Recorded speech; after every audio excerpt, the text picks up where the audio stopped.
চলছে আমাদের বাংলাদেশে তথা গোটা বিশ্বে চলছে।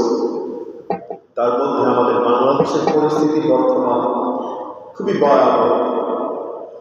আল্লাহ তাআলা এই ভয়াবহময় পরিস্থিতির মধ্যেও আমরা যে এখনো জীবিত আছি আল্লাহর ইবাদত বন্দেগীর মাধ্যমে, সেজন্য আলহামদুলিল্লাহ হাজার কোটি শুকরিয়া আল্লাহর দরবারে যে আমরা এখনো এই ফিতনা থেকে বেঁচে আছি।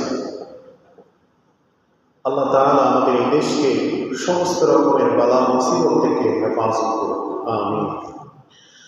আমি খুতবাতে একটা আয়াতে কারিমা তেলাওয়াত করেছি, সূরা শামসের 9 নম্বর আয়াত। আল্লাহ তাআলা আমাদেরকে জীবন যাপনের জন্য একটা বছর দিয়েছে, যেটাকে হিজরি বর্ষ বলা হয়। তো এই চাঁদের মধ্যে বিশেষ করে যাতে ওরস মুবারক হচ্ছে, শহর হুজুর শাহ আমানত রহমাতুল্লাহ আলাইহি এই মাসে ওরস মুবারক, এবং আরও একজন বিখ্যাত আল্লাহর ওলি উপমহাদেশের মধ্যে, যিনি হাদিস শাস্ত্রের মধ্যে যার নাম অবদান রয়েছে, জিয়াউদ্দিন আল কাদিরি আর রিজভী মাদানী রহমাতুল্লাহ আলাইহি ওরস মুবারক এই পবিত্রময় মাস। তো বলছিলাম আল্লাহ তাআলা আমাদেরকে জীবন যাপনের জন্য একটা বছর দিয়েছেন, যেটা হচ্ছে হিজরি বর্ষ। মহরম থেকে শুরু করে জিলহজ পর্যন্ত এই যতগুলো মাস রয়েছে এর মধ্যে 12টা মাস, এটা নিয়েই একটা হিজরি বর্ষ। তো আপনারা যদি খেয়াল করেন, হিজরি বর্ষের অর্থাৎ মহরম মাসটা শুরু হয়েছে কোরবানি দিয়ে, অর্থাৎ আওলাদে রাসূলের শাহাদাত দিয়ে। ঠিক সেই বছরটা শেষ হচ্ছেও, জিলহজ মাসটা শেষ হচ্ছেও পশু কোরবানি, অর্থাৎ পুরোটা বছর কোরবানির মাধ্যমেই যাচ্ছে। এইভাবে কিয়ামত পর্যন্ত কোরবানি চলতে থাকবে, চলমান থাকবে ধারাবাহিকতা। তো এই মাসে আমরা জানি সবচেয়ে গুরুত্বপূর্ণ একটা ইবাদতের মাস। এই মাসে রয়েছে হজ, কোরবানি, ইয়ামুল আরাফা থেকে শুরু করে সবচেয়ে বড় বড় ইবাদতের মাকামগুলো কিন্তু এই মাসের মধ্যে আল্লাহ তাআলা আমাদেরকে দান করেছেন। তো এই সবের উদ্দেশ্য হলো, এতগুলো যে ইবাদতের সুযোগ দিয়েছে এই মাসে, এই সবের উদ্দেশ্য একটা, বান্দার আত্মাকে অর্থাৎ আমাদের আত্মাকে পরিশুদ্ধ করার জন্য আল্লাহ তাআলা এতগুলো ইবাদত এই মাসের মধ্যে রেখেছেন। সেজন্য আমার আল্লাহ বলছেন, قد أفلح من زكاها وقد خاب من دساها। নিশ্চয়ই লক্ষ্যস্থলে পৌঁছেছে, নিশ্চয় নির্দিষ্ট একটা গন্তব্যে পৌঁছেছে। আমরা যদি ঢাকা থেকে বাড়ির উদ্দেশ্যে রওনা হই, যদি ঢাকা থেকে বলে আমাকে আমার এলাকায় পৌঁছিয়ে দেবেন, ওই এলাকার নামটা বলতে হবে। যতক্ষণ না আপনি এলাকার নাম বলবেন না, ততক্ষণ পর্যন্ত আপনাকে আপনার গন্তব্যস্থল আপনি আসতে পারবেন না।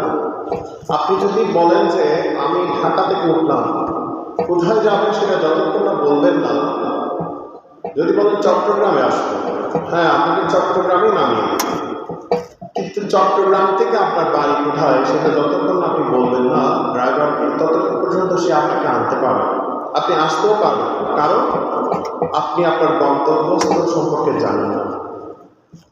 তা আমার আল্লাহ বলছেন, নিশ্চয় লক্ষ্যস্থলে পৌঁছেছে যে তাকে পবিত্র করেছে, অর্থাৎ ওই আল্লাহর বান্দা সে নির্দিষ্ট একটা গন্তব্যে পৌঁছে গিয়েছে যাকে আমার আল্লাহ পবিত্র করেছে, এবং নিরাশ হয়েছে যে তাকে পাপের মধ্যে আচ্ছন্ন রেখেছে।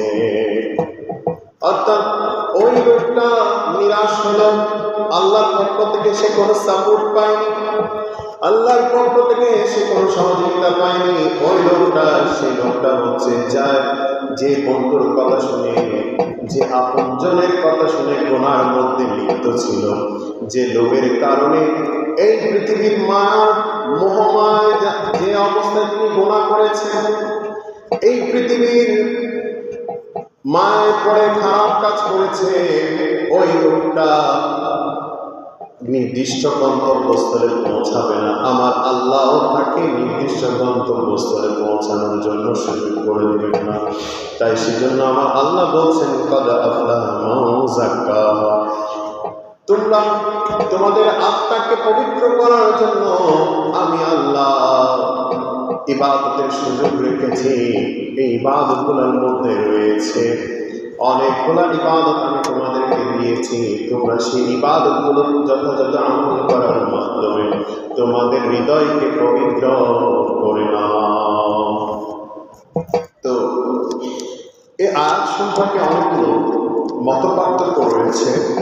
হযরত ইবনে আব্বাস রাদিয়াল্লাহু তাআলা বলছেন, আল্লাহ যার আত্মাকে পরিচ্ছন্ন করেছে, অর্থাৎ যে ব্যক্তিকে, যার অন্তরকে, যার কলবকে আল্লাহ পবিত্র করেছে, সে সফল।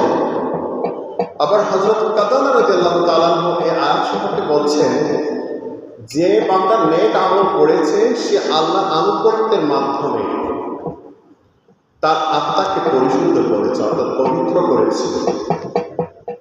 তো কথা একটাই, আপনি নেক আমল করেন আর ইবাদত বন্দেগী করেন, কথা একটাই, সেটা হচ্ছে অন্তরকে পরিশুদ্ধ করা। আর সেই অন্তরের পরিশুদ্ধ মাধ্যমগুলো হচ্ছে আল্লাহ তাআলার ইবাদত বন্দেগী করা যথাযথ। তো আল্লাহ তাআলার শুকরিয়া যে এই মাসের যে ইবাদত বন্দেগীর সুযোগ রয়েছে, এই মাসের যে আজমত রয়েছে, সেগুলো অন্য মাসে নেই। আল্লাহ তাআলা আমাদের হায়াতের জিন্দেগিতে এই মাসটা দিয়েছে যেগুলো অন্য মাসে নেই। যেমন এই মাসে রয়েছে পবিত্র হজ, এই মাসে রয়েছে ইয়ামুল আরাফা, এই মাসে রয়েছে আয়ামুত তাশরিকের তাকবীর বলা, এই মাসে রয়েছে ঈদের রাত, এবং এই মাসে রয়েছে ঈদের নামাজ। সুবহানাল্লাহ। তো এই মাসে যে ইবাদত বন্দেগীর বিষয় রয়েছে, বৈশিষ্ট্য রয়েছে, তা অন্য কোনো মাসে নেই। রমজান আমরা জানি এটা রোজার মাস, সিয়াম সাধনার মাস। আমরা এক মাস সিয়াম সাধনা করি, আর শাওয়াল মাসে গিয়ে ঈদ আমরা উদযাপন করে থাকি, ঈদ পাই। কিন্তু রমজান মাসে কিন্তু ঈদ নেই, ঈদ আছে কিন্তু পরের মাসে। আরাফাত দিবস নেই, ঈদের নামাজ নেই রমজান মাসে, কিন্তু ঈদের নামাজ আছে পরের মাসে, সেটা শাওয়াল মাসের 1 তারিখে আসলে আপনি ঈদের নামাজ পড়তে পারবেন। কিন্তু জিলহজ মাসে এমনটা নেই। জিলহজ মাসে ইবাদত যেমন রয়েছে, তেমন আবার ঈদের রাতও রয়েছে। ইবাদত সবগুলো একত্রে এই মাসের মধ্যে আছে, যেটা অন্য মাসের মধ্যে নেই, অর্থাৎ রমজান মাসে নেই। সেজন্য বলা হচ্ছে রমজান হচ্ছে আত্মসংযমের মাস, আর ঈদুল আজহা হচ্ছে, জিলহজ মাস হচ্ছে এটা আত্মত্যাগের মাস। এই আত্মত্যাগের শ্রেষ্ঠতম, এই আত্মত্যাগের শ্রেষ্ঠ হলো সেটা হচ্ছে কোরবানি করা। তো এই কোরবানি প্রথা থেকে এসেছে। আমরা যদি বলি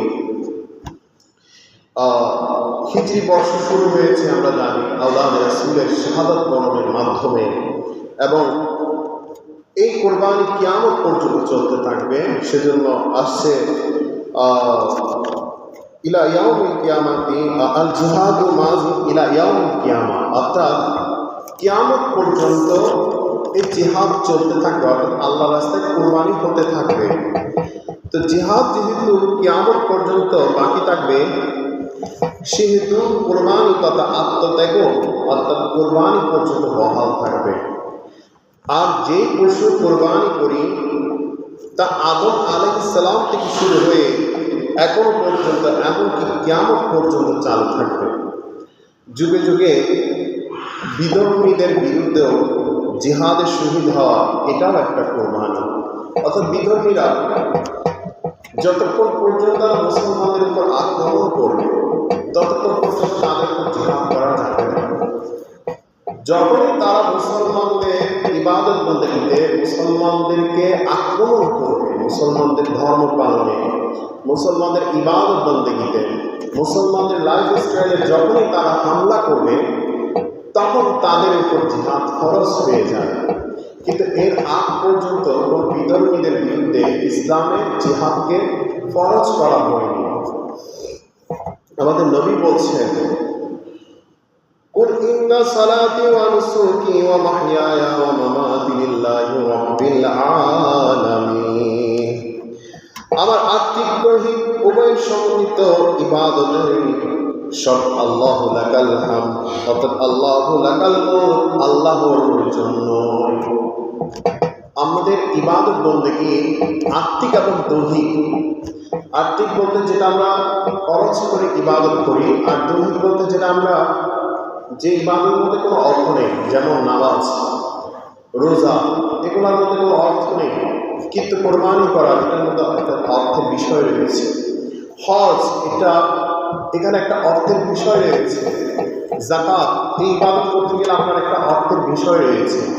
কিন্তু দুটো ইবাদতেই আল্লাহ তাআলার জন্যই, দুটো ইবাদতের সমন্বিত মাধ্যমে আল্লাহ ইবাদত করতে বলা হয়েছে।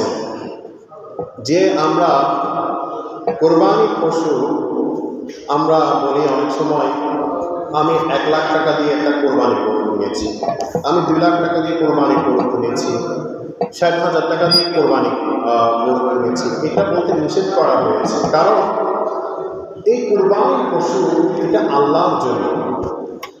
এই কোরবানির পশু আপনি ক্রয় করেছেন আল্লাহর রাস্তায়, ওটাকে জবাই করার জন্য। এটা কিন্তু আপনার ব্যক্তিগত কোনো সম্পদ না, এটা আল্লাহর জন্য কিনেছেন। তা এটাকে হাদিয়া বলতে বলা হয়েছে, যে আমি একটা কোরবানির হাদিয়া নিয়েছি, এটাকে হাদিয়া হিসেবে বলতে বলা হয়েছে। এটাকে কিনেছি বা ক্রয় করেছি এটা বলতে নিষেধ করেছে উলামায়ে ইকরাম। কারণ যখনই সেটা আপনি কোরবানি পশু ক্রয় করে ফেলেছেন তখন সেটা আল্লাহর হয়ে গিয়েছে, সেটা আর আপনার নেই। তাই সেজন্য আমি কিনেছি তা বলা যাবে না, শুধু বলতে হবে আমি আল্লাহর জন্য হাদিয়া নিয়েছি, আল্লাহর জন্য হাদিয়া নিয়েছি, এটা বলতে বলা হয়েছে। সেজন্য বলা হচ্ছে সূরা হজের 36 নম্বর আয়াতে, ওয়াল বুদনা জাআলনা মা লাকুম মিন শাআইরিল্লাহ, কুরবানির পশুকে তোমাদের জন্য আল্লাহ নির্দেশ বানিয়ে দিয়েছি, অর্থাৎ নিদর্শন বানিয়ে দিয়েছে। তাই এই পশু দিয়ে কোনো রকমের হাল চাষ করা যাবে না, কোনো রকমের দুধ দহন করা যাবে না, কোনো রকমের নিজের কাজে ব্যবহার করা যাবে না। অর্থাৎ এই পশুটা আল্লাহর জন্য, এটাকে আল্লাহর জন্য উৎসর্গ করা হচ্ছে, সেজন্য এটা দিয়ে আপনি কোনো কিছুই করতে পারবেন না। কারণ এটা আল্লাহর পক্ষ থেকে আপনাকে দেওয়া হয়েছে, এটা আল্লাহ, এটা আপনাকে রাখতে হবে। যদি সেটা আপনি কোনোভাবে মনে করেন যেটা আমার ব্যক্তিগত সম্পদ, তাহলে আপনার কোরবানি হবে না, কারণ এটা আল্লাহর জন্য নিয়েছেন। সেজন্য লি জামিই আজজাইহা, এক কথায় বলা হচ্ছে এটা আল্লাহর জন্য উৎসর্গিত। তাই কোরবানি সম্পর্কে সাথে যেহেতু এই পশুগুলো রিলেটেড, সেজন্য কোরবানির এই পশুগুলোকে সম্মান করতে বলা হয়েছে। যেমন মক্কা শরীফ, মদিনা শরীফ, ইয়াউমুল আরাফা, মিনা, মুজদালিফা, সাফা, মারওয়া, শাআইরুল্লাহ, এগুলো হচ্ছে আল্লাহর নিদর্শন। এরপর বলা হচ্ছে আমার নবীর জাত যারা রয়েছে তাদেরকেও শাআইরুল্লাহ বলা হয়েছে, অর্থাৎ আল্লাহ নিদর্শন বলা হয়েছে।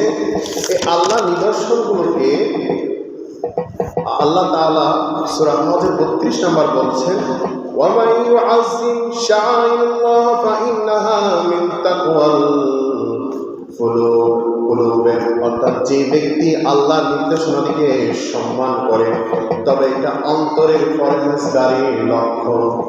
অর্থাৎ যে ব্যক্তি আল্লাহর এই নিদর্শনগুলো, অর্থাৎ সাফা, মারওয়া, মিনা, মুজদালিফা, মক্কা শরীফ, মদিনা শরীফ, এভাবে করে ইবাদতের যে মাকামগুলো রয়েছে, যেমন মসজিদ, মাদ্রাসা, এগুলো সবই আল্লাহর নিদর্শন।